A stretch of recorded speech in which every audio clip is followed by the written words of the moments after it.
Welcome to Retiring Well, where it's our job to help you enjoy financial security in any economy. We have got a terrific show lined up for you today. We are asking the question, is your retirement plan an asset or a potential liability? It's a great question, isn't it? But before we jump into that topic, as we do every week, let's go ahead and meet your retirement planning specialist. Hi, I'm Rob Russell. And I'm Curve Miller. And we're from Russell & Company, Southwest Ohio's total wealth management firm, helping you rescue your retirement from bad advice. Retiring well, providing financial security in any economy. Today is the day you can take control of your financial future and eliminate worry about your money forever. Retiring well, featuring retirement planning specialists Robert Russell and Curvin Miller of Russell & Company in Dayton, Ohio.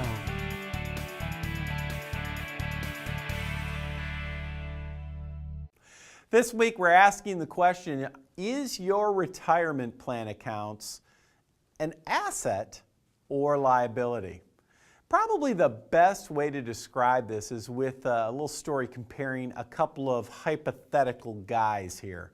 We'll call them Gary and Steve. So let's start with Gary. Now, Gary is someone that you probably know because Gary is a planner. He's a researcher. This is the guy, when it comes to his retirement accounts, he is reading Kiplinger and Money Magazine. He reads the Wall Street Journal religiously. He's online checking out Market Watch. You go to his house, he's got CNBC on TV. I mean, this guy cannot get enough information when it comes to financial planning and retirement planning and investing. And so what he has done in his retirement accounts is he has put together a very diversified mix of stocks, bonds, and mutual funds. And you know, he's constantly changing it around because he's learning new things. I mean, this guy might know more about financial planning and investing than your average financial advisor. He researches it so much. So you know this guy. You know people like Gary. And next, we have Steve. And you probably know guys just like Steve too. Steve is almost the antithesis of Gary. Steve is Mr. Simple. He does not like the market. He doesn't like risk. He doesn't like the ups and downs. He is conservative. He does not want to spend a ton of time researching all these different choices. And so while Gary over here is online and watching TV about investing, he's reading stuff and putting together stocks, bonds, and mutual funds in his portfolio, Steve, on the other hand, wants to keep it simple. All he wants to do is put together some income-producing assets in his portfolio. So he might have bonds, he might have some annuities, maybe even throws in a few real estate trusts or something. But it's all about just creating income streams for Steve. Now, who's really smarter here? Is it Gary doing all the research? Is it Steve putting together income-producing assets? Well, let's think about this for a minute. What is your goal when it comes to your retirement portfolio? What are you trying to accomplish? Well, if you're like most people, what do you want to do? You want to grow your portfolio so that someday when you retire, you want to be able to sit back, relax, and collect income from your portfolio. You want to protect your principal, take income, and not have any worries. Well, what are Gary and Steve doing? Let's start with Steve, the second guy. What's Steve doing? He's putting together a portfolio of a bunch of layers of income-producing assets. When Steve retires, he's going to have all these assets that are generating income for him. And does it really matter what the stock market does? No, it doesn't. The stock market could be up, it could be down. Steve doesn't care because guess what? He's accomplished his objective. He just sits back, collects income. Can Steve have too much income in retirement? I don't really know how. I mean, how can you have too much income in retirement? If he has too much income, he'll reinvest some of it. No big deal. Steve is going to succeed in his retirement no matter what, as long as he sets aside enough money in those assets. Compare that to Gary, our researcher, our stock guy. Markets up and down. Gary's retirement, it's at the whim of the markets. If the markets do well, he's going to win. If they do poorly, he won't. You see, what we have here is Steve is in a position because he's focusing on layers of income. He's in a position where he's going to win every time. Gary, on the other hand, Mr. Smarty researcher, he's going to win sometimes, but he's going to lose sometimes. And when it comes to your retirement security, winning every time beats only winning sometimes. And that brings up our one thing. This week's one thing to remember is simply this. In his best-selling book, Rich Dad, Poor Dad, Robert Kiyosaki defines an asset and a liability. An asset is something that puts money in your pocket. A liability is something that takes money out of your pocket. In our example, Steve filled his retirement portfolio with assets, things that put money in his pocket, income. Gary, on the other hand, he filled his retirement plan with some things that, depending on the market, maybe it put money in his pocket, maybe it didn't. So he didn't know if he had an asset or a liability, just depending on the market. The one thing to remember, make sure you fill your retirement plan with assets. And that's our one thing. All right, it's time to turn things over to Robin Curve. And guys, I wonder if you could share with our viewers some real-life stories of families who have kind of gotten into a little bit of trouble with their retirement because they got this asset versus potential liability idea kind of messed up in their retirement portfolios. My great topic for today's show, and I love the analogy of Gary and Steve because, Gary's kind of the gambler and Steve is kind of the saver.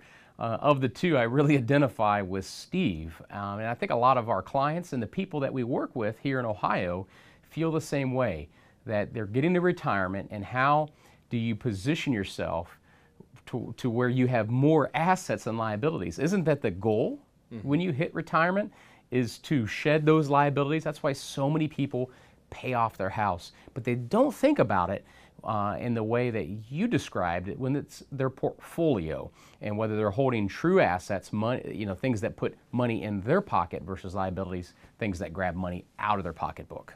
Right. Well, and the real question is, what are you trying to accomplish in retirement?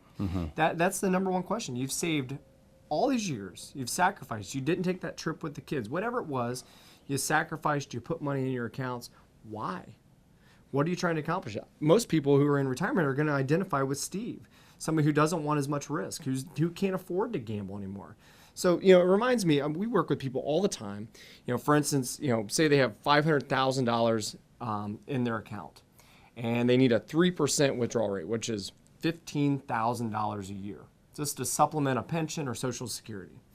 Now, in a 2008 scenario, and they lose 38%, that $500 is going to turn into $300,000. Well, did your income needs change? So Gary the gambler, right? So his $500,000, he's just invested in the market and the whims and the whipsaws and the roller coaster of the markets. Took away that $500 and took away him all the way down to $300 in that scenario. And if he still needed the same $15,000, I don't think his needs in retirement changed. He's not working. Well, guess what? That same $15,000 on $300,000 is now a 5% withdrawal rate. His withdrawal rate went from 3% to 5% in 1 year.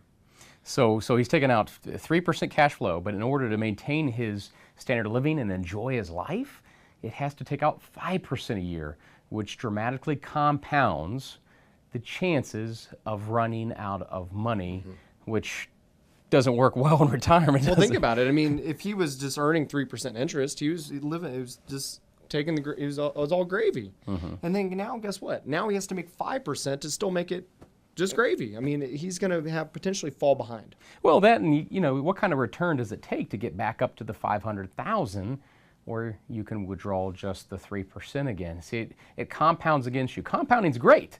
In fact, Einstein said it was the most impressive law to man, was compounding of money. So compounding works good on the upside, but also can work against you in retirement, or if you're nearing retirement, and that is key. It's always important to get your portfolio stress tested to make sure if we have another 2008 scenario, what the impact it's going to have on your portfolio and your ability to take income. So if you'd like to sit down with a wealth advisor at Russell & Company, give the number on the bottom of the screen a call. We'd be happy to sit down and talk to you. Thanks, Robin Curve. And folks, as you're sitting there home watching this, I don't want you to get caught in the same trap that so many people have been caught in. You want assets in your retirement plan, not potential liabilities. Guys like Robin Curve, they are experts at helping you identify that. And you have an opportunity to call the number on the screen. You can talk to Robin Curve directly about your circumstances. Ask them questions about your retirement planning. After all, isn't a phone call worth financial security during your retirement? I think it is. Okay, it's time to change pace a little bit. We are going to talk trivia. All right, this week's trivia question is about performance-enhancing drugs. It's in the news, so we thought we'd have a little fun with it. So here we go. Who is the person most likely to use performance-enhancing drugs? Would it be A, Alex Rodriguez, B, Barry Bonds, C, Mark McGwire, or D, Hulk Hogan? We'll have the answer for you at the end of the show.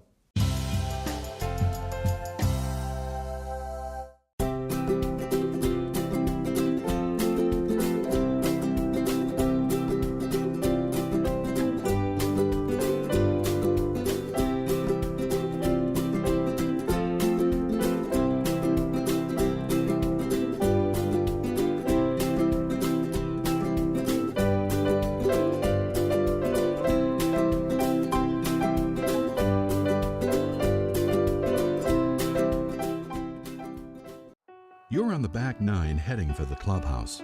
Your dreams of spending time with family and enjoying retirement are just within reach. What happens if you end up in the rough? In these uncertain times, it's crucial to be prepared with sound advice. Russell & Company is one of the area's premier retirement planning specialists. For a complimentary consultation, call 1-800-392-4378. Russell & Company, helping you create a winning strategy. Hi, my name's Michael Reese. I'm a certified financial planner who specializes in retirement planning. And for the last 18 years, I've been helping my clients enjoy financial security during their retirement years. And one of the hottest financial tools out there right now for retirement planning are annuities, but they're also the most misunderstood. And it's really no surprise why things are so confusing, because both the insurance companies and the financial media do such a poor job explaining what annuities are and when they should best be used. That's why I've created a series of videos absolutely free that you can watch in the comfort of your own home to teach you what annuities are and how they work. Visit www.makingannuitiessimple.com today for a free video series with TV host and retirement planning strategist Michael Reese.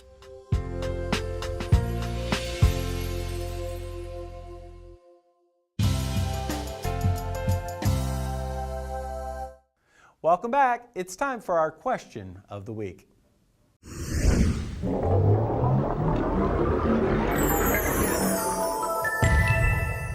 Today's question of the week is from Justin from Traverse City, Michigan. I've heard a lot recently about income riders on annuities. What exactly are they, and why do they seem to be so popular?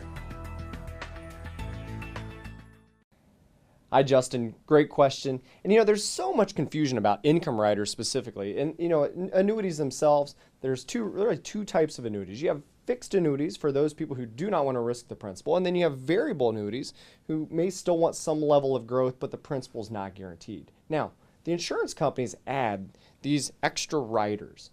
Most times they can be a death benefit rider, but in your question specifically about income riders, the reason you would put one on a contract like that is to guarantee an income stream for the rest of your life, no matter what. So the company will, that's the promise they're making. It's kind of a form of insurance, if you want to think of it that way. Mm-hmm. And now they'll have some kind of a rate. So they may say, we'll pay you 6% a year while you let it grow, and then we'll pay you an income stream for life. Now, But there's a string attached. there is a string attached. And why don't you talk about that string? So yeah, they'll guarantee you 6 or 7 or whatever the percentage is they're guaranteeing these days of growth while you're not touching the money. But when it comes to when you actually need the money, you can't just cash it in and go put it on black. Okay, you have to take an income stream from that annuity. You cannot take it out as a lump sum. Mm-hmm. That's the gotcha. The riders on annuities, be it variable or fixed or hybrid, they're kind of like if you buy a car, right? So if you buy a car, you can get the premium wheels and the super duper extreme luxury leather. Those are just add-ons to the car. So same thing with annuities. There's many different add-ons. The key is to understand the pros, the cons, the strings attached, and the fees of each of those riders, and really if they're in the best interest of what you're trying to achieve. And many advisors, They don't understand fully how those riders work, and they don't understand the fee structure. It is very complex, and buried in deep, the devil's always in the details. Always make sure you sit down with an advisor who can help you go through those details. Because like you said, every investment has a pro, a con, a string attached. There's good income riders, there's bad income riders. And really the key is, if you're going to have an income rider in the first place, the chances of you needing income are pretty strong, or you wouldn't put it on in the first place. So it's always key to know what your withdrawal rate is. That's one of the things that differs between companies. Some have higher withdrawal rates, some have lower withdrawal rates. So you need to know that key stat. Absolutely. So again, thanks for the question, and send in your questions here for Retire Well, and we look forward to sharing the answers with you. Do you want your question answered on Retiring Well? Send us an email to question@retiringwell.tv.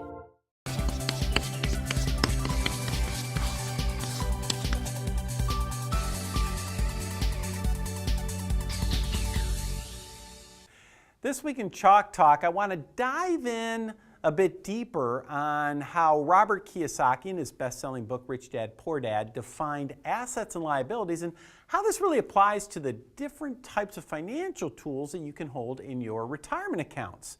So here, remember, what was the definition?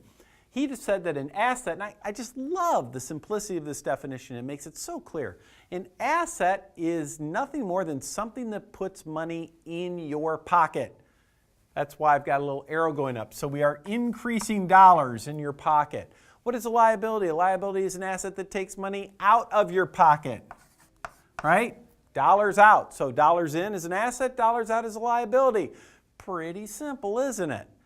Well, how do you define a stock? If you're investing money in, say, IBM, is that an asset? Is it putting money in your pocket, or is it a liability? Is it taking money out of your pocket?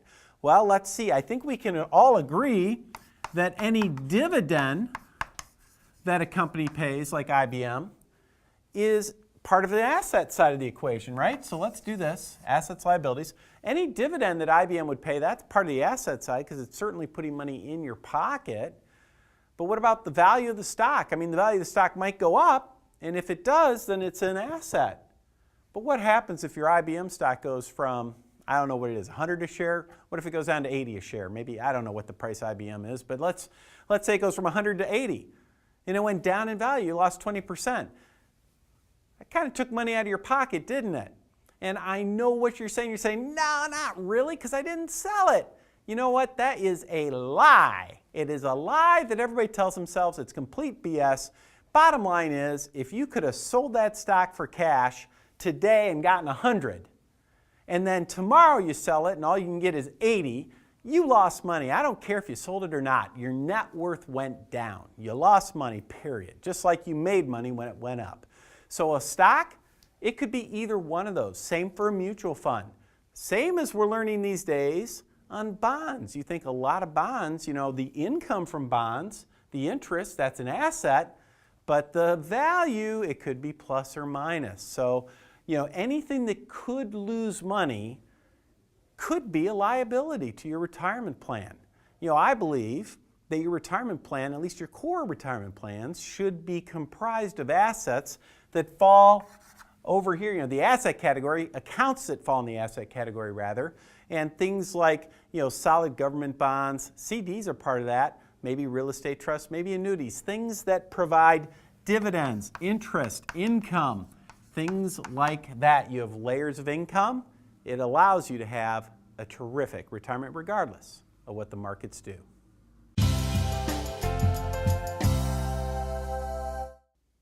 Hi, my name's Michael Reese. I'm a certified financial planner who specializes in retirement planning. And for the last 18 years, I've been helping my clients enjoy financial security during their retirement years. And one of the hottest financial tools out there right now for retirement planning are annuities, but they're also the most misunderstood.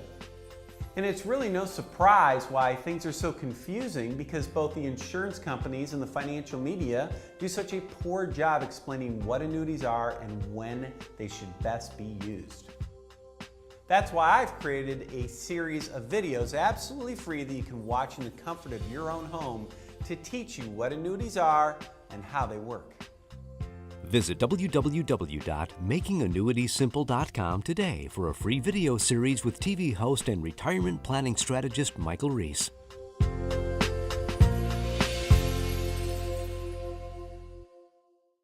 You're on the back nine heading for the clubhouse. Your dreams of spending time with family and enjoying retirement are just within reach. What happens if you end up in the rough? In these uncertain times, it's crucial to be prepared with sound advice. Russell & Company is one of the area's premier retirement planning specialists. For a complimentary consultation, call 1-800-392-4378. Russell & Company, helping you create a winning strategy.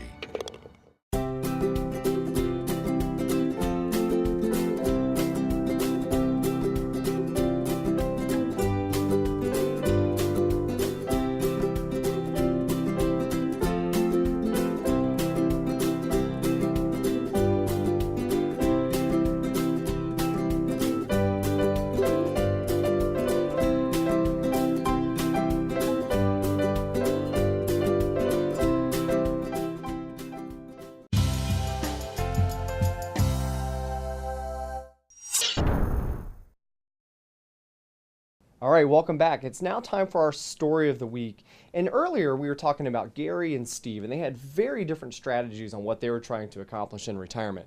Gary, on one hand, was a gambler. Just put his money in the whims of the market. Whatever, it went up, it went down. Steve, on the other hand, demanded more. He didn't want to take the risk. He had no appetite for it, and he wanted to make sure he had the ability to take income over his entire life. So their plans are completely different. Now, Rob, you were telling me a story about a case you worked on last week, and I thought it'd be very beneficial to our viewers today if you could share that story and how you created an income plan for them that they can't outlive. I'd love to. So Dan and Carol came to me just recently, and Dan and Carol, their number one goal was to park a portion of their money in a strategy that protects them from market risk. And what they wanted to do is take $450,000 of their life savings and go, okay, we're going to put this here in this protected basket, and we're going to take income from this from the rest of our lives. We're not so worried about leaving a big legacy to the family, but we just want to supplement our pension, Social Security, and that kind of thing. So we can do the things we enjoy, go on vacation, go on safaris, whatever it is. And so that's what we did for Dan and Carol. So we took the $450,000 and we put it into a strategy that we call SIPs, and it's SIIP. So SIPs stands for Structured Income and Inheritance Planning. And so what we did is we, in essence, laddered hybrid income annuities, so the safer compared to variable annuities are the safer principal protected annuities. And we did so in a fashion that generated maximum income. See, the goal of this type of planning is to create 5 to 6% cash flow for the rest of your life, regardless of what goes on in the markets. And we do this strategy kind of like, Curve, you and I are big foodies. We love to cook. You're a master grill chef, I tell you what. But when we go to dinner, we typically get like an appetizer, right? We get the main entree and then maybe dessert if we have room. So same thing with Dan and Carol, or maybe your income plan, is we build it in a manner that we set up part of the money in the appetizer basket. So that is the account that feeds you income for 3, 4, 5 years, okay? Just enough to get your mouth watering, right? For the main course. And the main course is something we pull out of a crock pot or a slow cooker. And we use the appetizer to pay us out over about a 5-year period in general, depending on what we're trying to achieve. That was the case with Dan and Carol. So got the appetizer, 5-year payout, then we had the crock pot cooking all that time over those 5 years. And we knew if we left it alone, it would grow to a predetermined dollar amount, where that too would create income for them. And then we also have the dessert. In case of inflation kicking in later in the future, they can increase their income. So in their case, we created about a 5.4% cash flow in a 0 interest rate economy. And that $450,000 is going to be paying them out $24,000 plus every single year. And they have the dessert that they can always lean on in case of inflation or they need additional income in retirement. So really the bulk of their income plan is coming from the crock pot. That's Yeah. great. Yes. It's a crock pot that never runs out. It's magical. And depending on the companies you use, there's contractual guarantees and things like that. So Sure. if you have questions about how this could possibly work for you, give the number on the bottom of the screen a call. We'd love to sit down with you and explore some options for you. There we go, folks. Another great story. Yet again, another reason why you should be talking to a retirement planning specialist. Call the number on the screen. It's your opportunity. You know you want to. Go ahead, pick up the phone, do it now. All right, it's time for another treat from my dog, Charlie.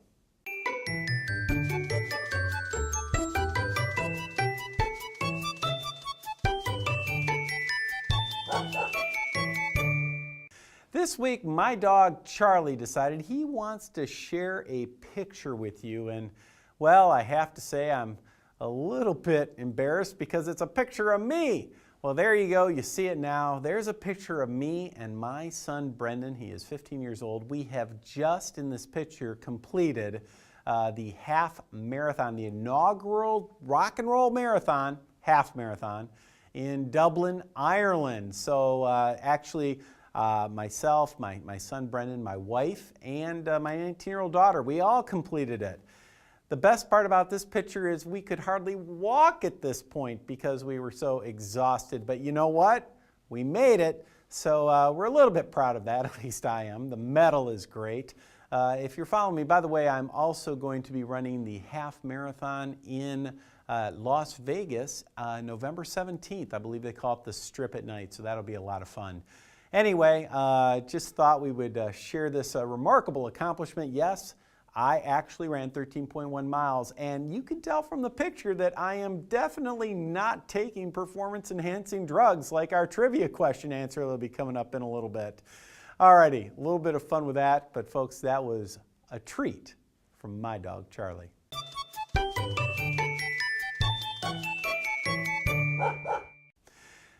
I know you can't wait to get to the answer to this trivia question. It's a tough one this week, but we know the question has to do with performance-enhancing drugs. Who is most likely to be using performance-enhancing drugs? We learned just a couple minutes ago that you certainly can't accuse me of using them. You saw that picture of me after that race. I'm not using them, obviously. So here we got to review the question. Is it A, Alex Rodriguez, B, Barry Bonds, C, Mark McGuire, or D, Hulk Hogan? Which of this group of characters is most likely to use performance-enhancing drugs? Well, clearly the answer is E, all of the above. I mean, all these guys are using it, right? So there you go. The answer to the trivia question, a little bit of a trick question this week, but I got a feeling that you probably already knew the answer to it. Anyway, had a great show. Hope we had a little fun with it. Really important topics. Are your retirement plans comprised of assets versus liabilities? Make sure you call your retirement planning specialist and talk to them about that because you don't want to get caught out. Take care, everybody.